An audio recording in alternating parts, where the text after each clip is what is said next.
देखो बच्चों, आज का जो हमारा टॉपिक है वो है धारा घनत्व। धारा घनत्व के बारे में जानेंगे हमें। धारा घनत्व क्या होता है इसको समझते हैं। धारा घनत्व समझने से पहले हम घनत्व को समझ लेते हैं। तो घनत्व का सूत्र जो होता है सभी को मालूम है, घनत्व बराबर होता है द्रव्यमान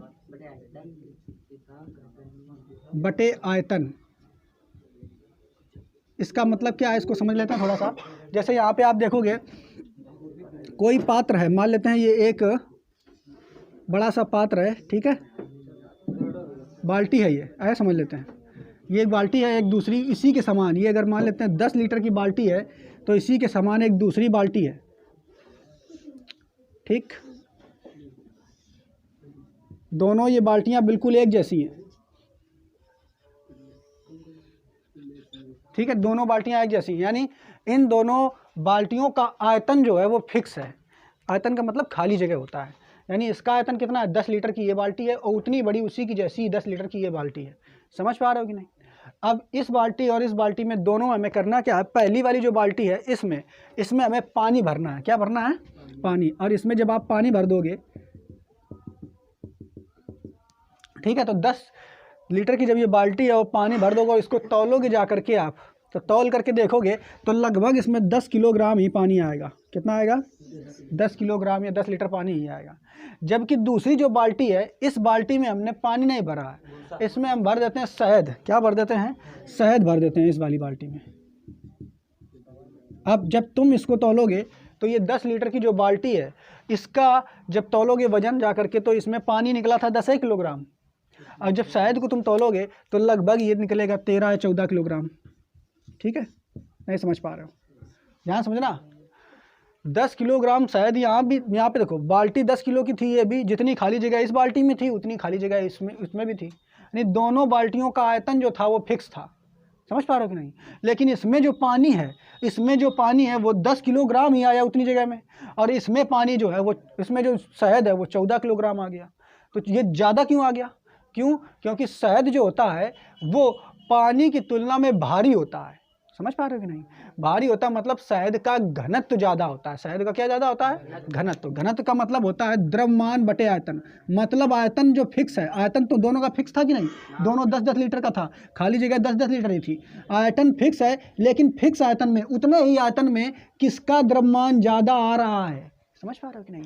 दिए गए आयतन में किसका द्रव्यमान ज़्यादा आ रहा है, तो दिए गए आयतन में यहाँ पे द्रव्यमान किसका, शहद का ज़्यादा आ रहा है, इसलिए शहद का घनत्व, घनापन ज़्यादा होता है। समझ पा रहे हो कि नहीं। तो घनत्व बराबर होता है द्रव्यमान बटे आयतन, यानी एकांक आयतन में किसी चीज़ का कितना द्रव्यमान आ जा रहा है, इसी को हम कहते हैं घनत्व। समझ पाए कि नहीं। जैसे अगर इसी बाल्टी में अगर भूसा भरने के लिए कह दिया जाए तो उसका घनापन बहुत कम होता है, और इसी पूरी बाल्टी में जो 10 लीटर की बाल्टी उतनी में आप भूसा भरोगे तो बहुत ज़्यादा 1 किलो आ पाएगा कि नहीं। समझ पा रहे हो कि नहीं। तो देखो उतनी ही जगह में भूसा केवल 1 किलो आ पाया, शायद 14 किलो आ गया, और पानी 10 किलोग्राम आ गया। तो सबसे ज़्यादा घनापन किसका है, शहद का, क्योंकि इसके अणु बहुत पास आकर के सेट हो जाते हैं, इसलिए इस शहद का घनापन बहुत ज़्यादा है, अर्थात घनत्व बहुत ज़्यादा है। लेकिन हमें जो पढ़ना है, तो घनत्व का मतलब तो आप लोग समझ गए होंगे, हमें पढ़ना है धारा घनत्व। क्या पढ़ना है, धारा घनत्व। धारा घनत्व क्या होता है इसको समझ लेते हैं। तो धारा का पढ़ा चुके हैं, विद्युत धारा घनत्व, ठीक है, या धारा घनत्व। तो देखो यहाँ पे हम आपको बताते हैं, समझिए। मान लेते हैं कि ये तार है हमारे पास, ये तार है, ठीक। ये शुरू में इतना पतला था, आगे चल के ये तार जो है इसकी मोटाई थोड़ी सी बढ़ गई है, और आगे ये जो तार है इतना मोटा हो गया है, ठीक है। और आगे चलने के बाद ये थोड़ा और मोटा हो गया है।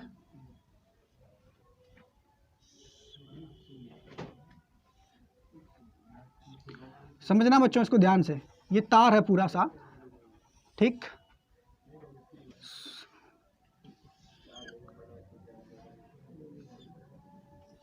देखो इधर, तो ये इस तरीके का तार है, ये ज्वाइंट है पूरा। पहले इतना पतला था, फिर ये आगे इसमें और मोटा तार लग गया, फिर आगे और मोटा तार लग गया, ठीक है, ऐसा समझ सकते हैं। अब क्या करेंगे, हम इसमें से एक विद्युत धारा यहाँ से बहाएंगे, विद्युत धारा यहाँ से बहाएंगे, ठीक।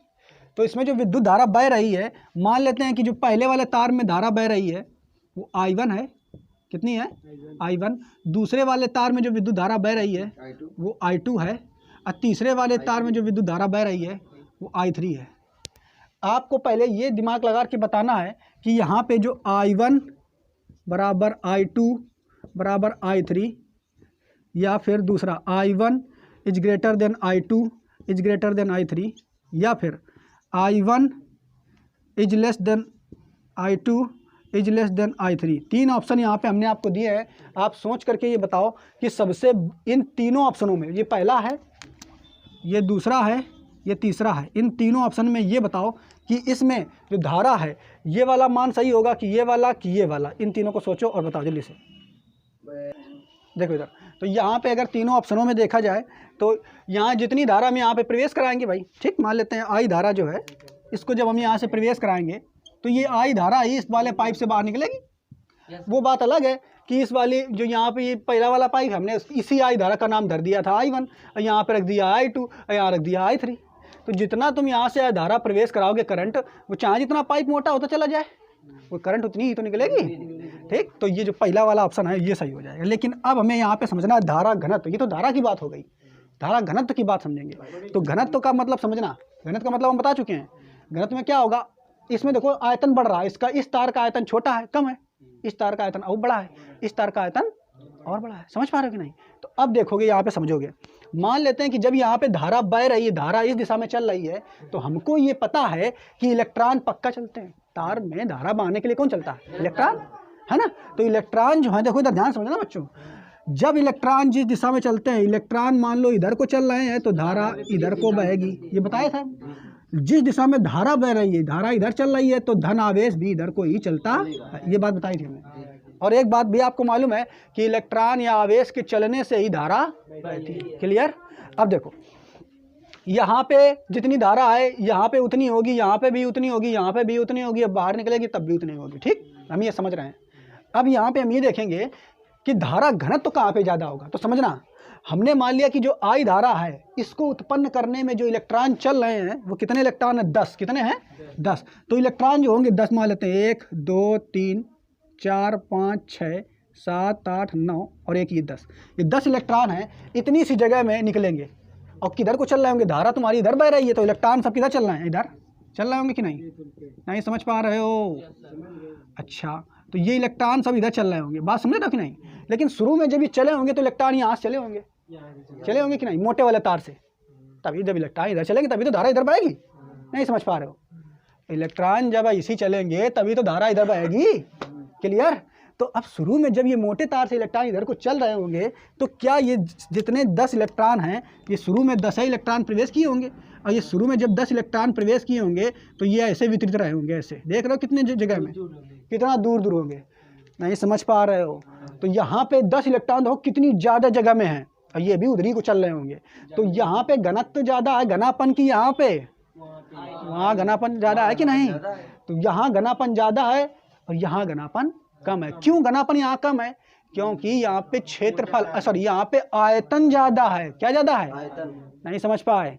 यहाँ पे घनापन क्यों कम है? क्योंकि यहाँ पे आयतन ज़्यादा। आयतन का मतलब तार की मोटाई ज़्यादा है। समझ रहे हो नहीं? और यहाँ पे देखो फिर क्या हुआ, यहाँ घनापन और बढ़ गया। घनापन और बढ़ गया, क्यों बढ़ जाएगा? क्योंकि आयतन घट जाएगा। देखो यहाँ पे घनापन और बढ़ जाएगा। देखो अब ये भी इतनी दूरी में फैले थे, अब ये सब 10 के 10 इलेक्ट्रॉन इतनी दूरी में रह जाएंगे। देखो अब इतनी दूरी में रह जाएंगे। और यहाँ पे आने के बाद जब इसमें जाएंगे तब देखो घनापन कितना कम रह गया। नहीं सॉरी, तब कितना घनापन बढ़ गया? बढ़ गया कि नहीं? क्योंकि आयतन घट गया था। तो शुरू में जितना ज़्यादा मोटा तार होगा, धारा का घनापन उतना ही कम होगा। तार जितना मोटा होगा, धारा का घनापन उतना ही कम होगा। तार जितना पतला होगा, धारा का घनापन उतना ही ज़्यादा होगा। ये बात आप याद रखोगे। क्लियर? तो धारा घनत्व तो क्या होता है? तो धारा घनत्व होता क्या है? एकांक क्षेत्रफल में, ठीक है, एकांक क्षेत्रफल में जितनी विद्युत धारा बह रही है। क्या बताया? एकांक किसी तार के एकांक क्षेत्रफल के अभिलंबवत जितनी धारा बह रही है उसी को हम क्या कहते हैं? धारा घनत्व। नहीं समझ पाए? एकांक क्षेत्रफल का मतलब हुआ इसका क्षेत्रफल जितना ज़्यादा होगा उतनी ही धारा इधर निकल रही है। लेकिन एकांक क्षेत्रफल में जितनी धारा बह रही है उसी को हम कहते हैं धारा घनत्व। तो धारा घनत्व का सूत्र बच्चों देखो क्या होता है, यहाँ पे समझ लेते हैं क्या होता है। देखो I बराबर जे बराबर होता है, जे बराबर आई अपॉन ए, आई अपॉन ए। तो धारा घनत्व तो क्या होता है, एकांक क्षेत्रफल से कितनी धारा निकल रही है, एकांक क्षेत्रफल से कितनी धारा निकल रही है, उसी को हम कहते हैं धारा घनत्व। इसको और समझाने के लिए हम एक उदाहरण देते हैं।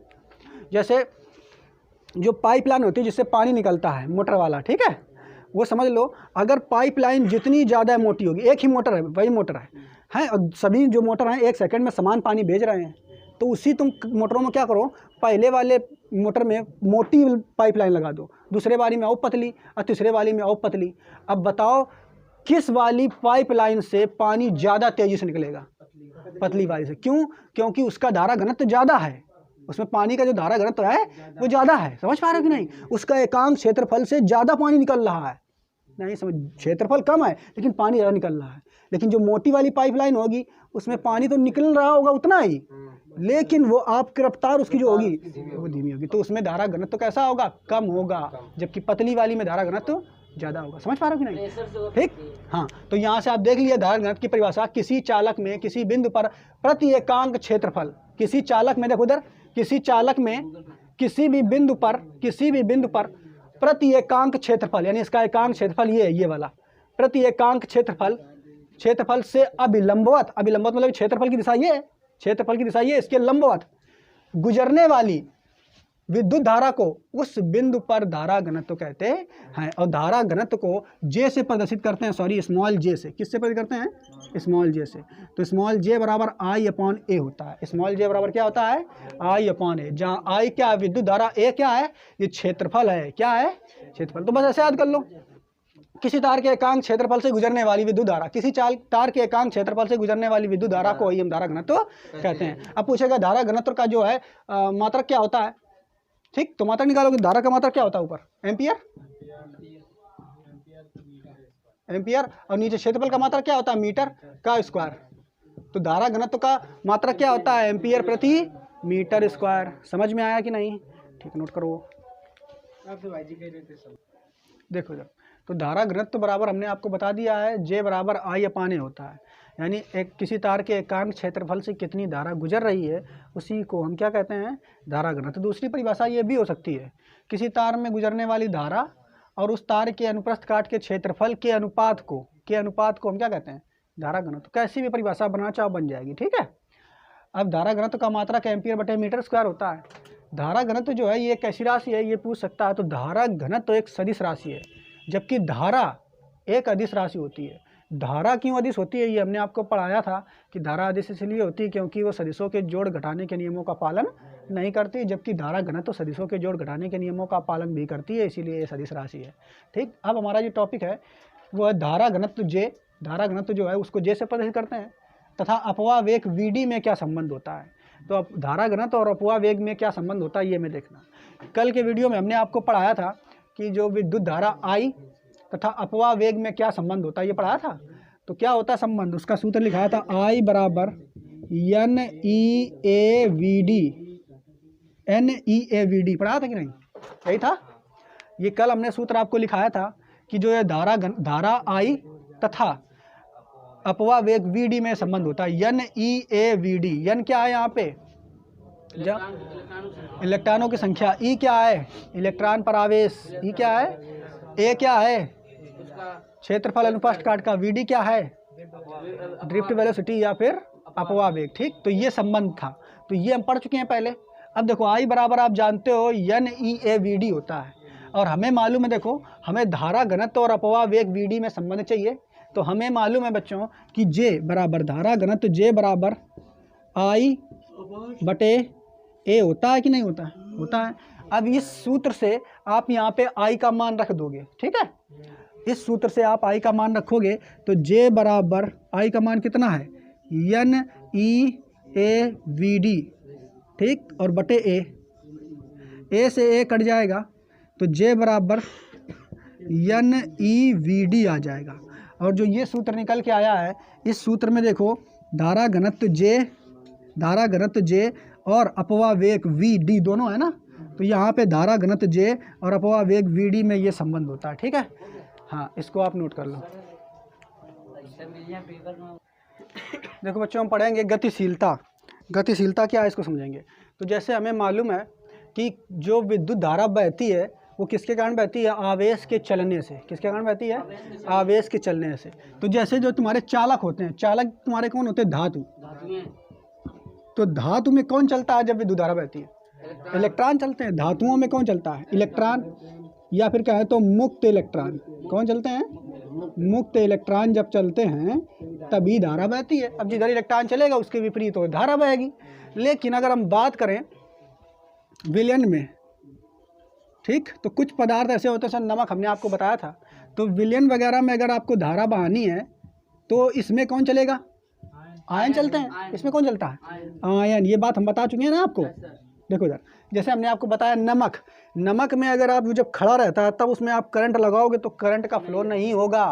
और उसी नमक को जब आप गीला कर दोगे या फिर उसका विलयन बना दोगे, किसी जल में घोल दो और घोलोगे तो नमक का सूत्र होता है NaCl, NaCl, और ये टूट जाएगा Na पॉजिटिव और Cl निगेटिव में। अर्थात मान लेते हैं ये एक पात्र है और शुरू में नमक क्या था, ऐसा था खड़ा खड़ा, ये एकदम टोरा वाला है, ठीक। इसमें विद्युत धारा बहाओगे तो नहीं बहेगी, समझ रहे हो। अब इसी नमक को जब इस पानी में तुम घोल दोगे तो ये टूट जाएगा Na पॉजिटिव और Cl निगेटिव में। किसमें टूट जाएगा, Na पॉजिटिव और Cl निगेटिव। अब ये इनमें आयन तो आ गया कि नहीं, आवेश आ गया कि नहीं। देखो इन आयनों पर आवेश पे धन आवेश, इस पर ऋण आवेश है। अब जैसे ही तुम इसमें विद्युत धारा लगाओगे तो ये आवेश चलना शुरू कर देंगे। ये जो माइनस वाला आवेश है ये प्लस वाले सिरे की ओर, और प्लस वाला आवेश है माइनस वाले सिरे की ओर। तो जब आयन चलेंगे तो विद्युत धारा बहेगी। यानी विलयनों या अवघट्यों, विलयन या, देखो बच्चों गतिशीलता में हमने आपको कई बातें बता दी थी। और गतिशीलता क्या होती है, मान लेते हैं ये फिर तार है, ठीक है, ये मान लेते हैं एक तार है,